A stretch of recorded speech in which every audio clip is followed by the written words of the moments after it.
Graça e paz, meus irmãos e irmãs, que a graça e a bondade do Senhor esteja com vocês.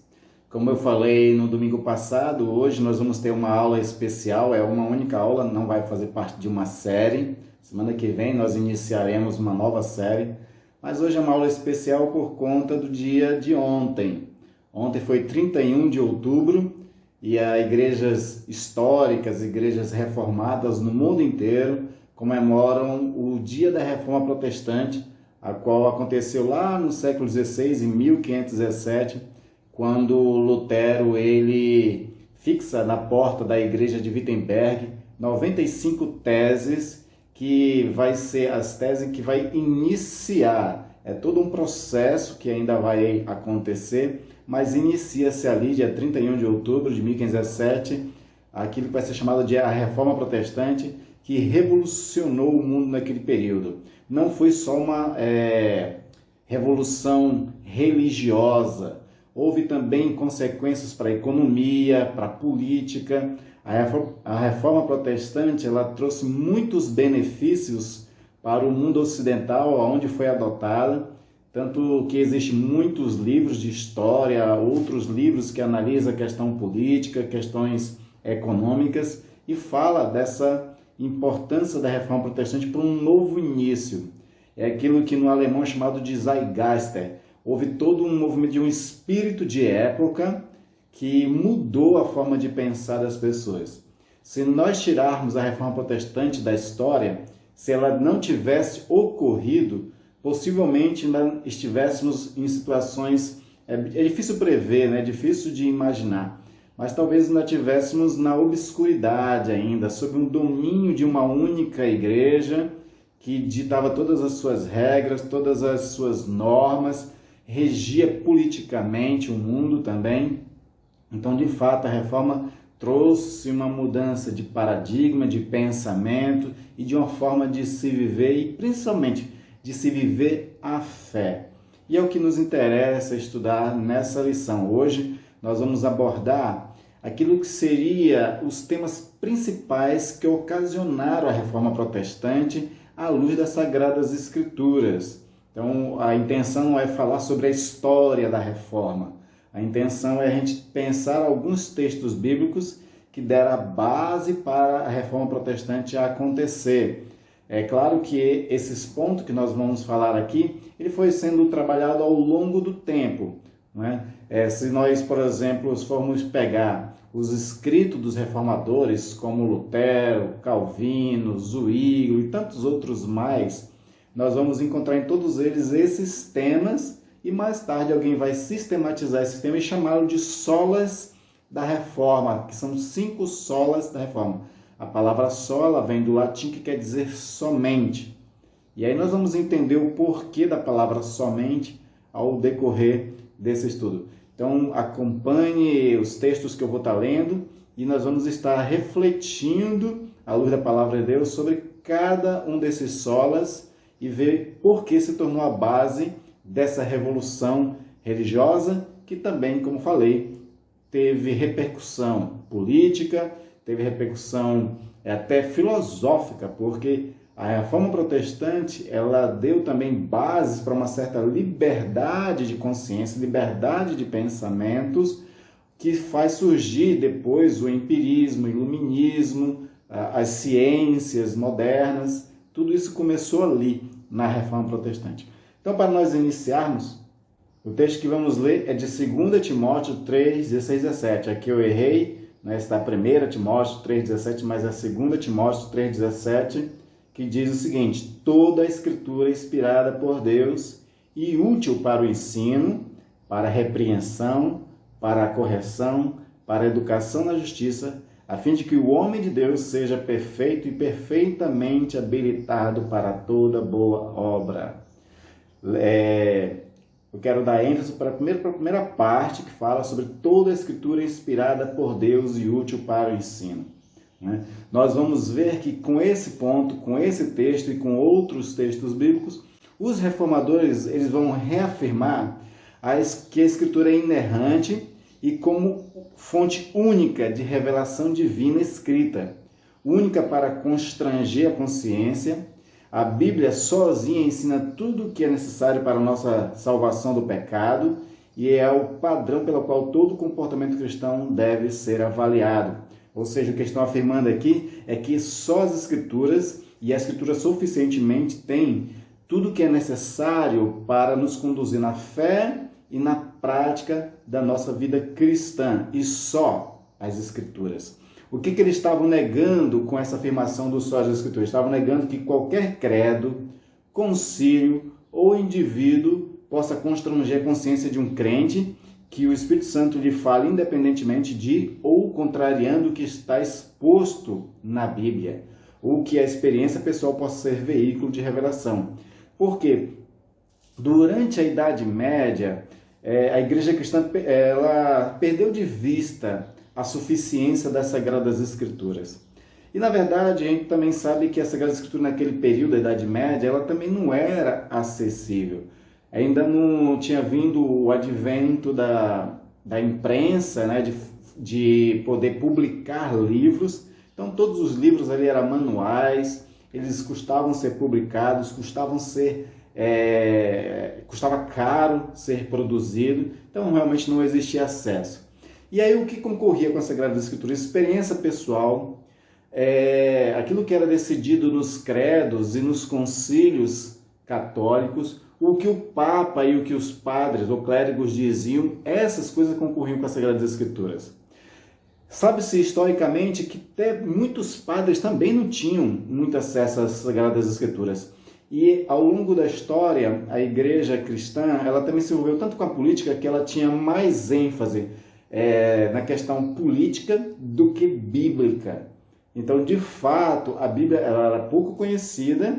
Então, o que vai reger a vida dos cristãos é aquilo que estava na cabeça de um padre, na cabeça do Papa, segundo o seu desejo, segundo o que ele queria manipular ao povo. Então, de fato, não existia esse conhecimento das Sagradas Escrituras, e o que valia naquele período ali, inclusive, também era documentos da tradição cristã. Esse documento da tradição cristã, muitos deles até são muito bons, que são os escritos, por exemplo, dos pais da igreja, que vai do primeiro século ao século VII. Você teve grandes teólogos que escreveram, homens e mulheres de Deus, que viveram vidas exemplares, tiveram sabedoria de Deus, escreveram muita coisa importante. Só que essas coisas não podem concorrer com as Sagradas Escrituras, né? E essas coisas também não podem ir contra as Sagradas Escrituras. Porque qualquer dito de um papa, de um pastor, qualquer dito de um líder religioso, seja ele uma pessoa boa ou ruim, todas essas falas, elas têm que passar pelo crivo das Sagradas Escrituras.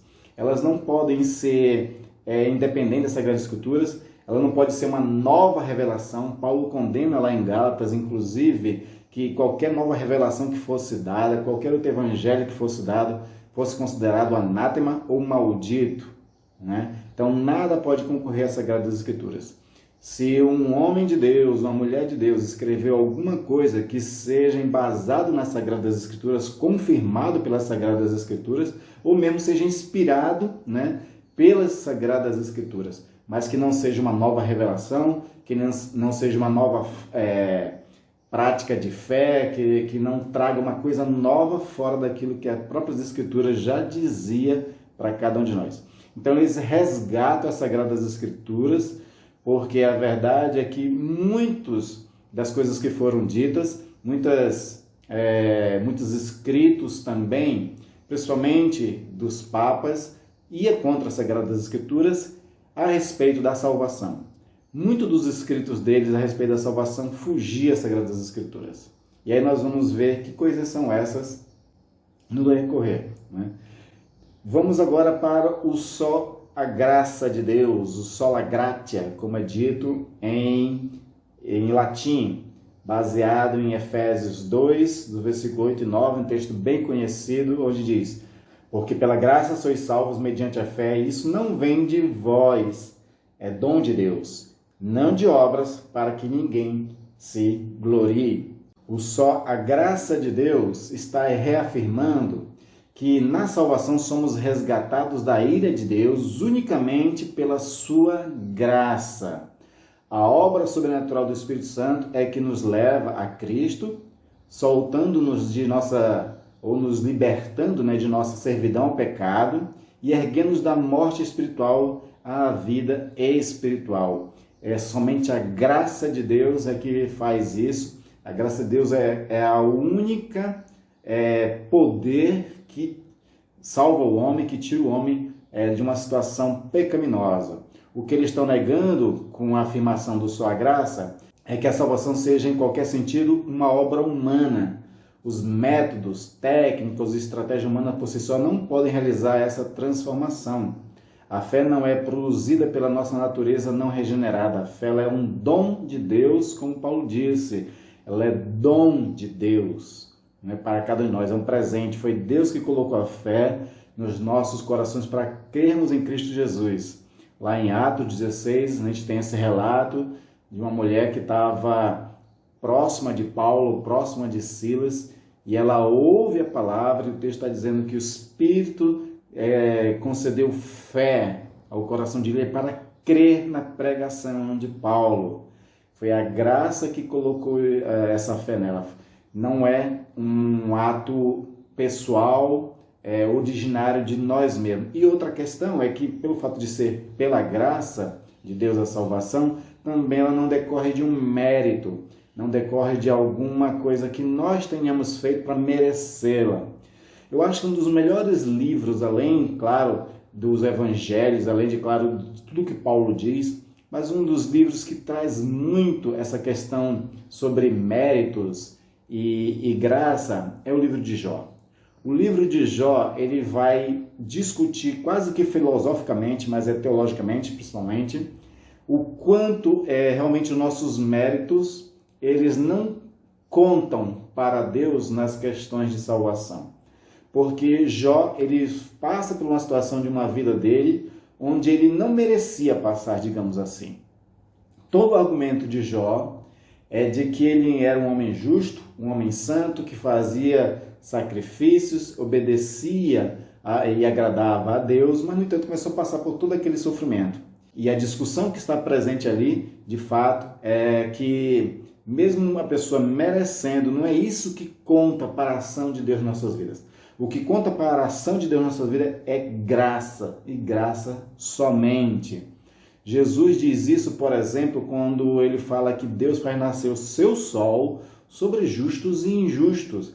É graça. É a graça dele que faz, a graça de Deus é que faz nascer o sol, que dá sustento, que dá provisão, que mantém o universo, o mundo e cada um de nós com vida ainda. É graça de Deus, não é nosso mérito. Nós não temos poder de alterar os sentimentos de Deus. Deus, ele é autossuficiente, ele age como lhe apraz, segundo o beneplácito de sua vontade, como Paulo diz em Efésios capítulo 1. O beneplácito quer dizer segundo a sua boa vontade. Ele age como lhe apraz, segundo a sua boa vontade. É como ele quer, não é baseado em qualquer coisa que possamos fazer para Deus. Agora, é claro que ele espera dos eleitos que os eleitos vivam uma vida santa e agradável a Deus, Porque isso dá bom testemunho da fé e isso revela a nossa regeneração, revela o quanto realmente já fomos salvos por Cristo Jesus. É a árvore que foi transformada em árvore boa, a árvore era má antes da conversão, quando nos convertemos se tornou uma árvore boa e agora essa boa árvore deve dar bons frutos. O Senhor lhe critica, por exemplo, Jerusalém, no livro de Jeremias, porque ele plantou Jeremias como uma vinha, é a ilustração que ele usa, e ele preparou, fez tudo o que deveria fazer, e quando ela deu fruto, ele foi tentar comer do fruto, e as frutas estavam azedas, amargas, não prestava. Então ele critica Israel por não ter dado bons frutos. A igreja cristã, o salvo em Cristo Jesus, ele tem que dar bons frutos, não para merecer a graça de Deus, mas ele dá bom fruto porque ele já recebeu dessa graça que o transformou, que o salvou. O terceiro ponto dos pilares da fé reformada é o só a fé. baseada em Romanos. Esse é o texto, inclusive, que Lutero se converte, Romanos 1,17, que diz o seguinte: visto que a justiça de Deus se revela no Evangelho, de fé em fé, como está escrito, o justo viverá por fé. Quando Lutero estava vivendo uma vida ainda com a concepção medieval de que nós temos que alcançar uma salvação através de nossos méritos, através de uma vida piedosa, sem erro, sem pecado nenhum, ele, quando olhou para si, ele só viu o pecado na vida dele. Ele viu que ele era um homem promíscuo, que ele desejava coisas ruins. Então ele vivia angustiado, porque ele tinha medo do inferno, tinha medo de, na eternidade, sofrer a condenação eterna. Então esse medo só foi aliviado, ele só encontrou paz no coração quando ele se deparou com esse texto. Lutero, quando ele começou a estudar a Bíblia, ele começou a pregar a Bíblia livro por livro. Então ele pregou os Salmos inteiro, pregou Romanos, pregou Gálatas, pregou vários outros textos da Bíblia inteira. E quando ele se deparou com Romanos e encontrou esse texto, ele mesmo disse que isso foi um alívio, foi um refrigério para a alma perturbada dele, e ele encontrou paz em Cristo Jesus com esse texto, de que o justo, ele viverá pela fé. A justiça de Deus se revela pelo Evangelho de fé em fé. Aquela justiça que foi estabelecida em Cristo Jesus. Jesus, ele morreu na cruz do Calvário para poder cumprir a justiça de Deus, de que o salário do pecado é a morte. Para que nós não morrêssemos, Cristo morreu em nosso lugar, e a nossa fé nesse ato de Cristo é que faz com que a gente receba essa justiça estabelecida, é imputada a nós essa justiça, e nós somos justificados por ela. O que nos justifica dos nossos pecados é a fé em Cristo Jesus. Então esse ponto está reafirmando, aliás, que a justificação somente pela graça, mediante o intermédio da fé, por causa da obra de Cristo. Na justificação, a retidão de Cristo nos é imputada como o único meio possível de satisfazer a perfeita justiça de Deus. Jesus, ele viveu perfeitamente, agradou a Deus perfeitamente, ele foi justo, e quando ele morre na cruz do Calvário, ele recebe o nosso pecado, e a justiça dele é transferida para nós, e nós se tornamos assim justificados. Por isso que Paulo diz lá em Romanos 8:1, temos paz, Romanos 5 diz, temos paz com Deus por intermédio do nosso Senhor Jesus Cristo. Mas no 8 ele também diz que aqueles que estão em Cristo, já não há mais nenhuma condenação. Não há mais condenação para aqueles que estão em Cristo Jesus. Tanto Romanos 8 como Romanos 5 confirmam essa questão de que agora nós podemos gozar da paz com Deus, essa paz que Lutero também encontrou.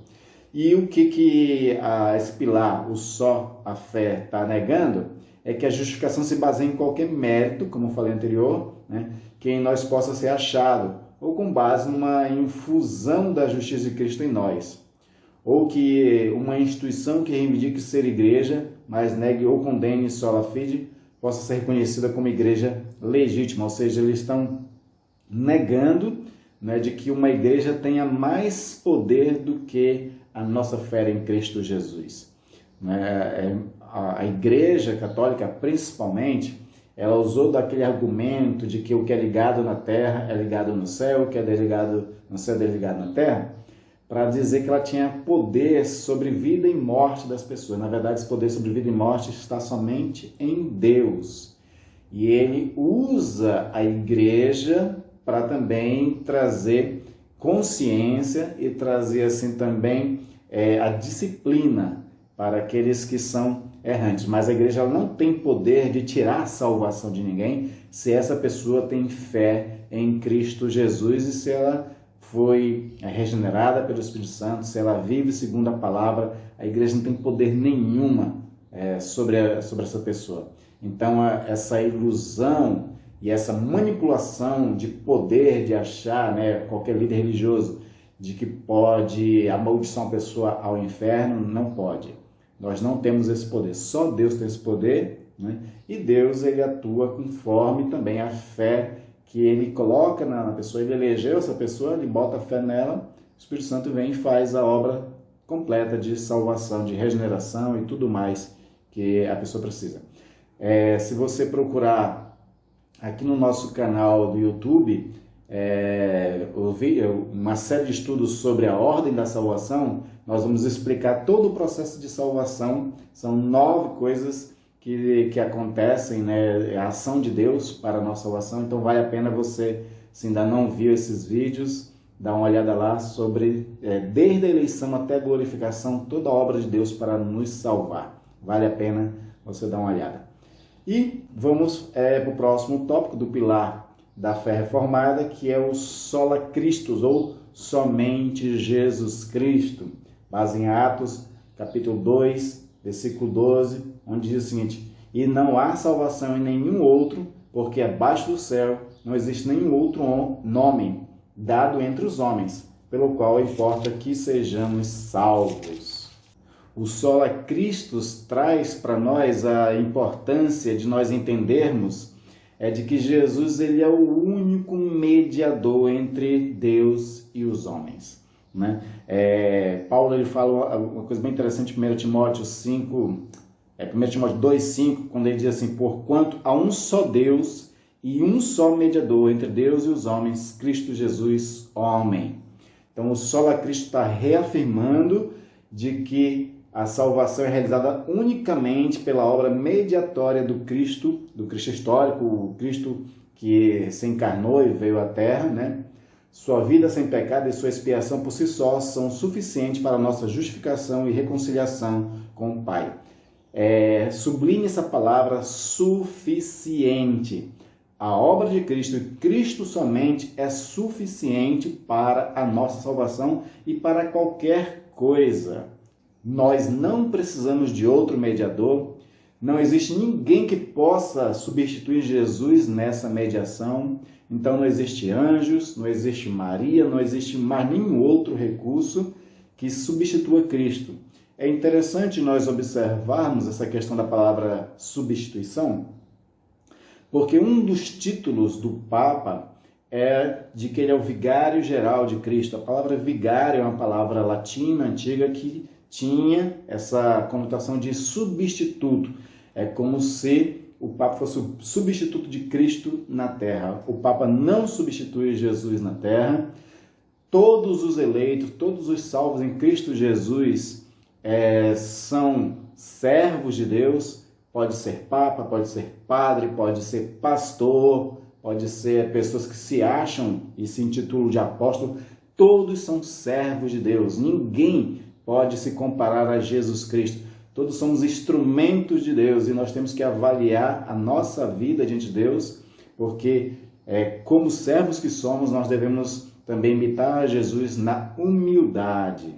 Essa humildade que é tão exigida também nas Sagradas Escrituras para todo o povo de Deus. Então a gente não pode substituir Deus e principalmente, né, nós não podemos substituir Jesus Cristo na salvação.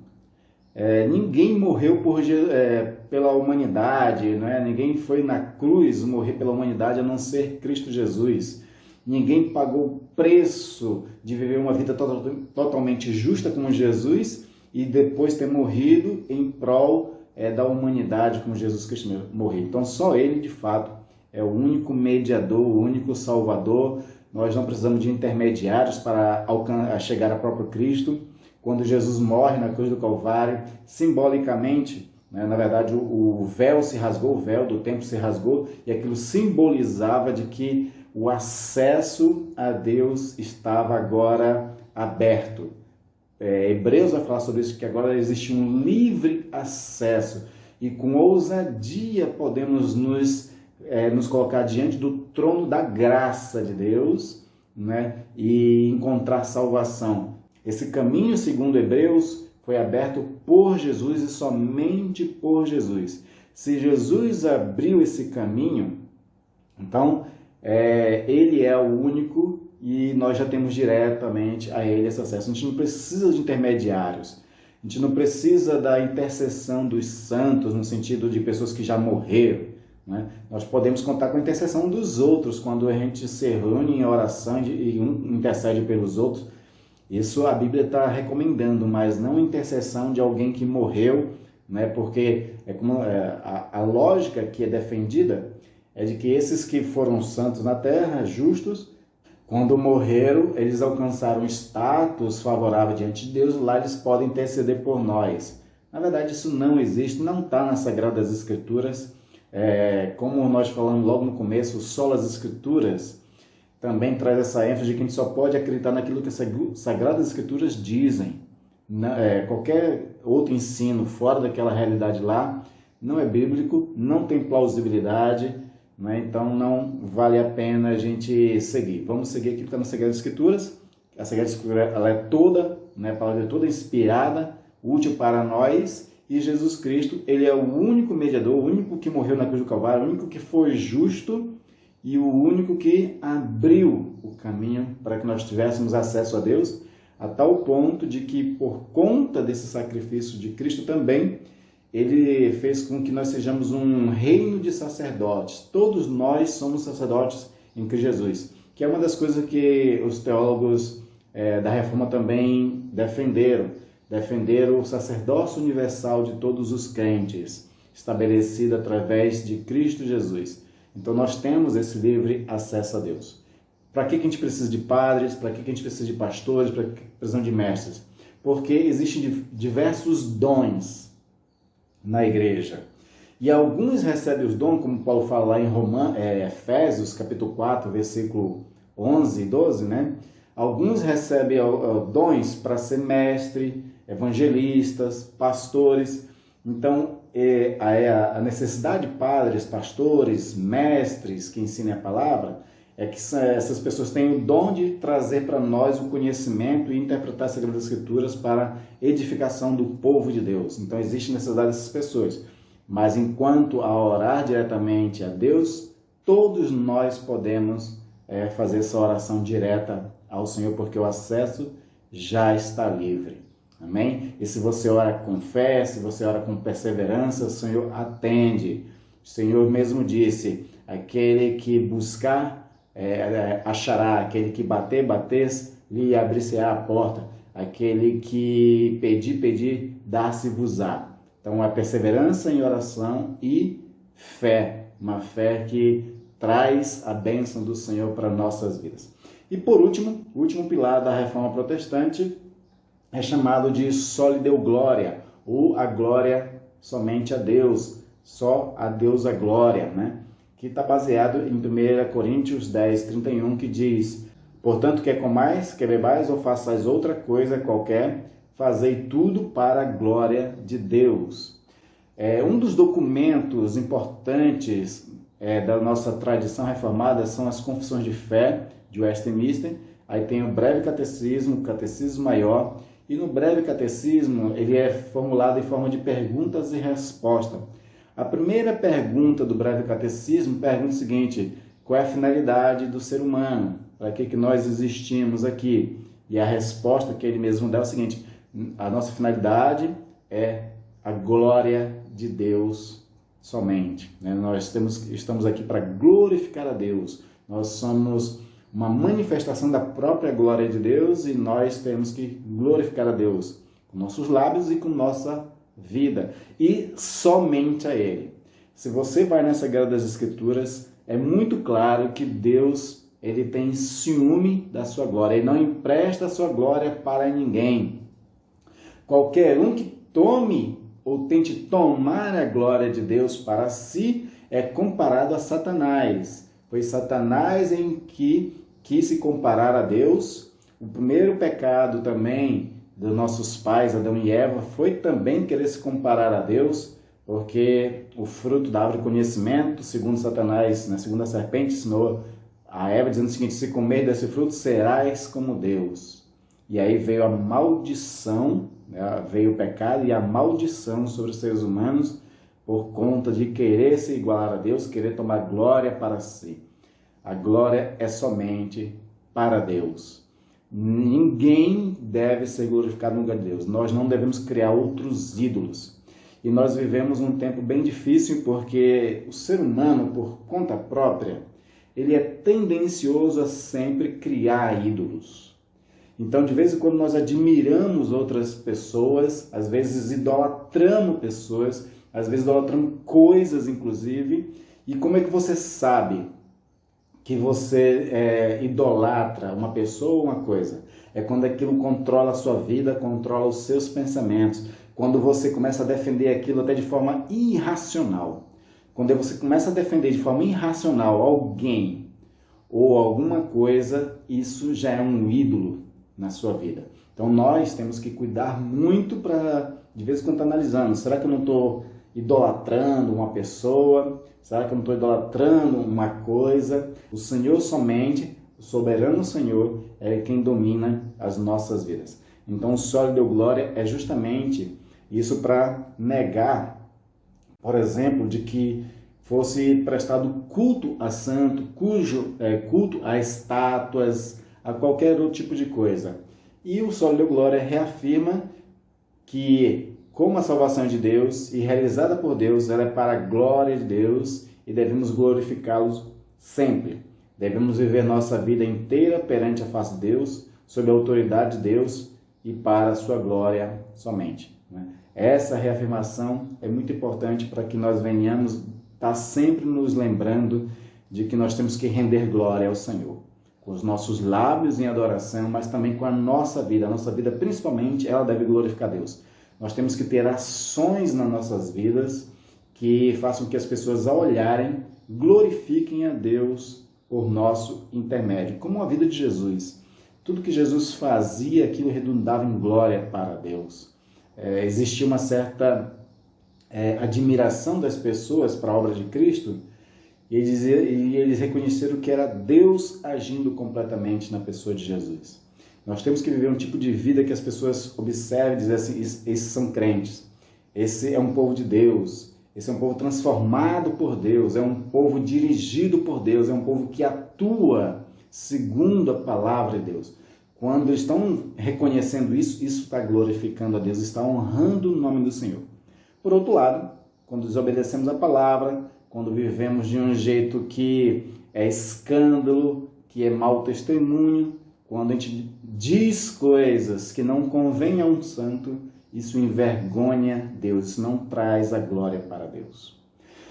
Todos esses pontos, das solas que nós temos na reforma, todas elas são necessárias hoje. Ainda hoje precisamos refletir sobre como a igreja e como nossas vidas se comportam. Se nós temos de fato as Sagradas Escrituras como única regra de fé e prática, e se nós reconhecemos principalmente a suficiência das Sagradas Escrituras. É interessante ser abordado isso hoje, porque durante a semana correu nas redes sociais uma discussão sobre se a Bíblia precisava ou não ser atualizada. Nós entendemos, quando eu falo nós, eu estou falando aqui o corpo de teólogos que busca coerência teológica, concorda que a Sagrada Escritura precisa, de vez em quando, ser atualizada na linguagem somente. A linguagem, porque às vezes uma tradução, ela usa uma expressão antiga que não está mais em uso. Então, vezes por vezes, as editoras que publicam Bíblia, eles fazem novas traduções para adequar a linguagem para o tempo que nós vivemos, o tipo de comunicação que nós usamos hoje em dia. Porque tem palavras que já saíram de desuso, então isso é normal, essa questão. E ainda sobre essa questão da tradução, é importante dizer que nós entendemos que o original, o texto que foi escrito em hebraico no Antigo Testamento, o texto que foi escrito em grego no Novo Testamento, esse texto original ele é totalmente inerrante. As traduções elas podem conter erros, porque ela dependeu de estudiosos e nem sempre é fácil traduzir. Então a gente não pode idolatrar mais uma tradução do que outra. O ideal é nós termos algumas traduções e ficar comparando uma com a outra para poder ali entender melhor um texto bíblico. Então a atualização da linguagem é importante, mas não a atualização cultural da Bíblia, não a atualização das suas verdades. Isso não precisa ser atualizado porque ela já é atual. A Bíblia é mais atual do que o jornal de amanhã, que ainda vai ser publicado. A Bíblia ela se renova a cada dia. Ela traz princípios e verdades que valem para nós hoje. Que isso que é importante nós analisarmos, não só as Escrituras.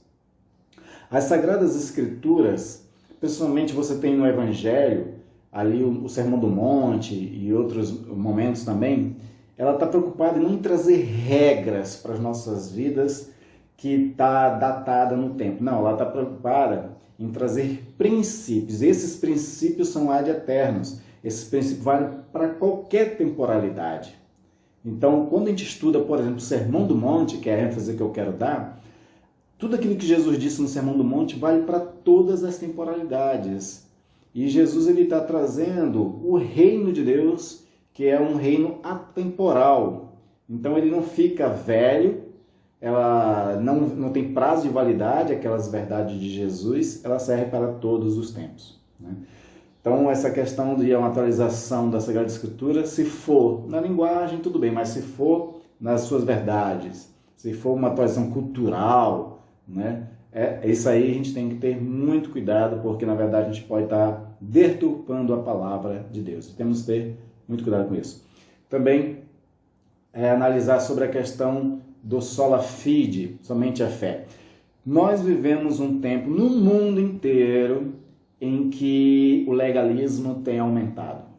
E por conta do legalismo ter aumentado, parece que a fé e a graça, o sola gratia, não são suficientes. As pessoas novamente se voltaram para essa questão e a maioria das igrejas se voltaram para a questão do legalismo, da importância do que nós fazemos para a salvação. O que nós fazemos, ela deve refletir a salvação, não que seja para a salvação. Porque para a salvação é somente a fé, pela graça de Deus, na pessoa de Jesus Cristo. Sola fide, sola graça e sola Cristo. Isso é o que garante a nossa salvação. E por último, o sola deu glória. Nós vivemos um tempo de muita idolatria e nós temos que ter cuidado para não tirar a glória de Deus e atribuir ao homem. Paulo fala sobre lá em Romanos, capítulo 1, sobre isso, de que deixaram de adorar o Deus, que era o Criador, para adorar a criatura. E isso é um pecado que é indesculpável, segundo Paulo diz ali, né? Então, de fato, esses 5 pontos da Reforma Protestante, eles ainda são válidos para hoje, e nós temos que estar sempre como igreja reformada, sempre se reformando. Esse era o lema da Reforma Protestante. Igreja reformada, sempre se reformando. E pegando esses 5 pontos, sempre analisando se a gente já não fugiu deles, né? E reformar para que venhamos novamente a resgatar as Escrituras, a fé, a graça, Cristo e a Deus toda a glória. Deus abençoe e tenha uma ótima semana.